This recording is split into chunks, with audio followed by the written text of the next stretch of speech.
সুপ্রিয় দর্শক, আসসালামু আলাইকুম। আমি আজকে আমার বাগানে কিছু কাজ করব, সেটা আপনাদের সাথে শেয়ার করব। আমি এখানে ডিমের খোসা রোদে শুকা দিয়েছি, অনেক দিন পরে রোদ উঠেছে, তাই আজকে আমি আমার বেগুন গাছে সার দিব।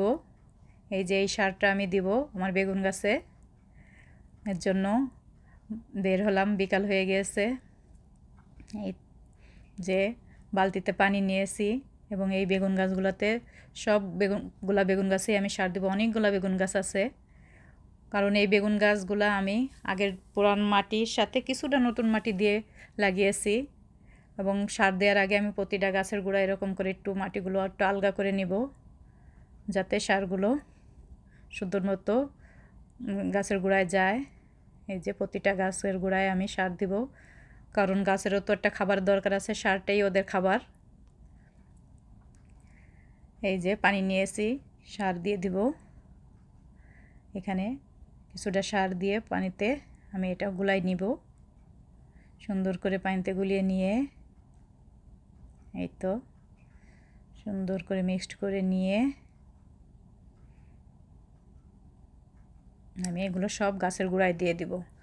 তাহলে গাছগুলো আবার কয়েকদিন পরে সুন্দর দেখাবে, অনেক সুন্দর হয়ে যাবে গাছগুলি।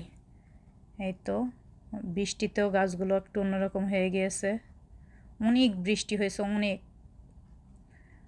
এই যে প্রতিটা গাছের গোড়ায় আমি ঠিক এইভাবে করে পানি দিয়ে দিব। এদিকেও আমার অনেক গাছ আছে, ওইগুলো আপনাদের সাথে শেয়ার করব এক সময়। এই যে আমার বিড়াল চলে আসছে, যেখানে যাব ওরাও আমার পিছে পিছে থাকবে সব। এই যে সব এখানেই আছে আশেপাশে, পাশ দিয়ে ঘুরে বেড়াবে সব সময়। এই যে একটা, ওই যে একটা, ওই যে আরও। এই যে আমার ডাঁটা শাকগুলো সুন্দর হয়েছে মাশাআল্লাহ। এই যে এখানে আছে আমার কচু শাকগুলো তুলে নেওয়ার মতো হয়ে গেছে, অনেক কচু শাক হয়েছে আমার। আরও আসতে বাসার পিছনের দিকেও আছে কচু শাক, ওগুলো একসময় আপনাদের সাথে শেয়ার করব, দেখাবো। এই যে এখানে আছে পুদিনা গাছের ভিতরেও কচু গাছ হয়ে গিয়েছে।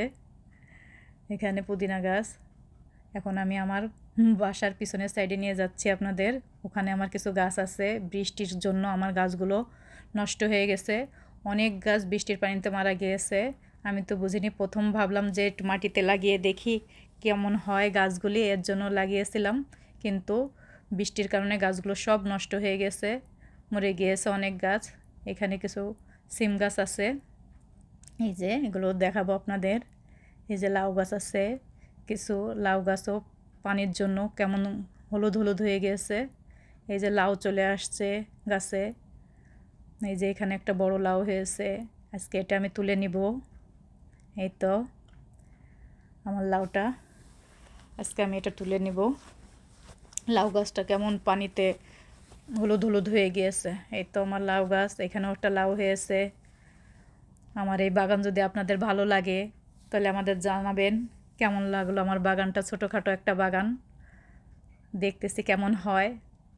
আল্লাহর রহমতে আল্লাহ যদি দেয়